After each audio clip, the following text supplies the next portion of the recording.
Resiko galbay Shopee di tahun 2025 ini sangat mencekam bagi nasabah yang sedang galbay, khususnya di kota-kota besar atau bahkan di daerah kabupaten katanya. Di sini saya mau bahas buat teman-teman semuanya ya. Assalamualaikum warahmatullahi wabarakatuh teman-teman semuanya. Pada kesempatan video kali ini saya ingin membahas tentang yang namanya resiko galbay Shopee terbaru. Ini yang akan terjadi di tahun 2025 dan mungkin ada yang di akhir tahun juga sudah merasakan hal ini. Ini menjadi hal yang sangat menarik sekali karena Shopee ini merupakan aplikasi yang besar ya, dalam artian pinjamannya ya, yaitu ada si pinjam dan juga si pay later. Nah, di sini saya pengen bahas akan hal aplikasi ini. Gampangannya saya sebut Shopee aja ya, karena si pinjam dan juga si pay later itu sama aja, naungan besarnya itu di aplikasi Shopee, teman-teman. Nah, apa sih yang akan terjadi ketika kita galbay Shopee ini?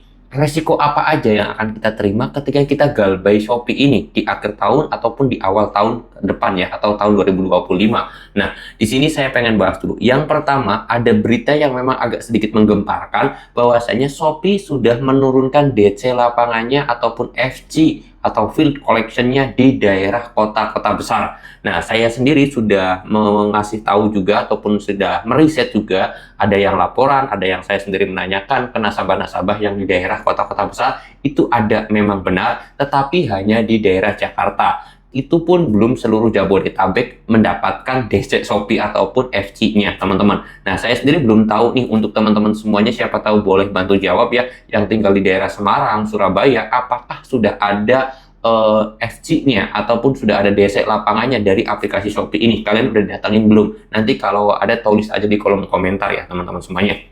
Nah, gebrakan ini menjadi hal yang sangat menarik sekali karena memang dari beberapa bulan yang lalu Shopee menggambarkan bahwa dia akan menurunkan FC. Nah, ternyata baru turun sekarang. Artinya Shopee membutuhkan waktu kurang lebih sekitar 6 bulanan untuk menurunkan FC-nya. Dari dulu kan, estimasi itu dari bulan Mei, bahkan Shopee itu menggembor-gemborkan dia akan menurunkan DC lapangan atau FC-nya. Tapi baru terjadi di bulan 12 ini, teman-teman semua. Dan itu pun hanya di daerah Jakarta. Jujur kalau daerah Semarang ataupun Surabaya, saya sendiri belum tahu apakah sudah ada atau belum. Saya harap teman-teman boleh bantu yang tinggal di daerah kota Surabaya dan juga kota Semarang, tulis di kolom komentar ada DC-nya enggak atau ada FC-nya enggak. Itu ada di si Shopee-nya. Jadi buat teman-teman semuanya ya, jangan pernah panik, jangan pernah takut ketika datengin DC. Resikonya ya kita akan datengin DC lapangan tersebut atau FC tersebut sebagai konsekuensi ketika kita galbay. Tetapi teman-teman semuanya jangan pernah takut, jangan pernah panik ketika didatengin DC pun ya.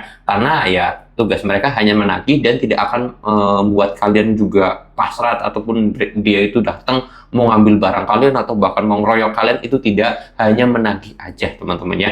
Jadi jangan pernah ditakutin ketika ada di si lapangan itu. Lalu kemudian yang kedua adalah masalah mempercepat slik OJK dan juga masalah BI checking-nya. Ya, memang apa adanya aja, Shopee itu masih menjadi aplikasi yang legal OJK, yang masih mengikuti aturan OJK, yang masih diawasi oleh OJK. Kalau masalah ikuti aturan sih sebenarnya Shopee ini sudah dikatakan tidak mengikuti aturan, karena dia sendiri itu sering banget ketika ada nasabah yang galbay, dia itu nagih keluar konda. Ini sudah melanggar aturan. Nah, masalah sebar data atau tidak, ini sebenarnya saya sendiri kurang tahu ya teman-teman semuanya, karena sebenarnya sebar data itu yang tahu hanya kalian. Kenapa kok bisa seperti itu?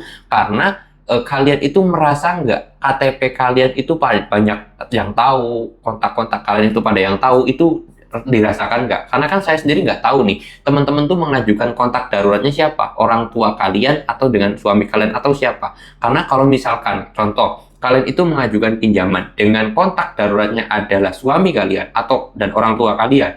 Ketika ada teman sekolahnya tahu atau teman kuliah kalian tahu, tetangga pada tahu kalau kalian itu punya hutang, artinya ataupun pinjol tersebut sebar data. Tapi kalau itu dia tidak tahu, tetangga kalian, bos kalian, teman kerja kalian tidak tahu, artinya memang pinjol tersebut tidak sebar data. Nah, apa yang harus kita waspadai? Sebenarnya tidak ada. Hanya saja kita memperkuat mental aja teman-teman semuanya ya. Lalu kemudian mempersiapkan diri ketika memang didatangin oleh DC dan jangan pernah panik.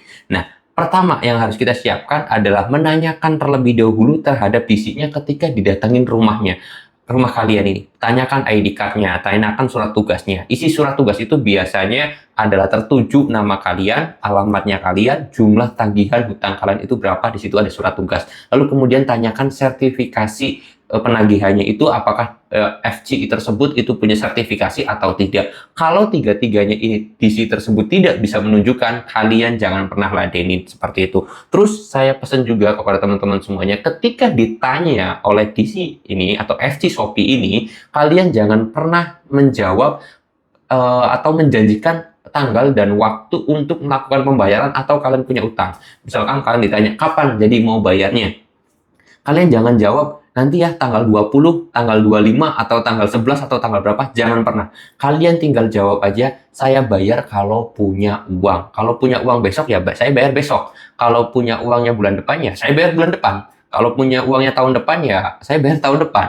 Nah, kalau saya janjiin besok tapi nggak punya duit, ya percuma aja, nggak bisa bayar. Emang mau bayar pakai daun? Kan nggak boleh. Itu ya. Jadi pesan saya seperti itu, teman-teman. Dan ingat, jangan pernah takutin, jangan pernah gemetar, jangan pernah grogi, karena FC Shopee juga sama manusia ya. Jangan pernah takut, anggap aja akan ada tamu di rumah kalian seperti itu. Dan sekali lagi jangan panik, jangan takut, jangan percaya terhadap joki-joki pinjol ini. Oke, ya mudah-mudahan saja saya berdoa kepada teman-teman semuanya. Mudah-mudahan diberikan kemudahan dalam segala urusannya, terus kemudian dilancarkan juga rezekinya. Dan juga saya titip pesan kepada teman-teman semuanya, kalau teman-teman semuanya sekarang sedang mencari rezeki, mungkin agak susah, agak seret, cobalah kita itu jangan hanya fokus mencari rezeki, tapi kita sesekali mengingat sang pemberi rezeki itu. Percuma kita cari rezeki kemana aja, bahkan dari pagi, siang, sore, malam kita sibuk cari rezeki, tapi kita lupa terhadap sang pemberi rezeki. Pesan saya buat teman-teman semuanya, selalu ingatlah kepada sang pemberi rezeki, dekatkan diri, dan patuhi apa yang telah diperintahkan. Saya mau tutup dulu video ini dengan kata Assalamualaikum warahmatullahi wabarakatuh.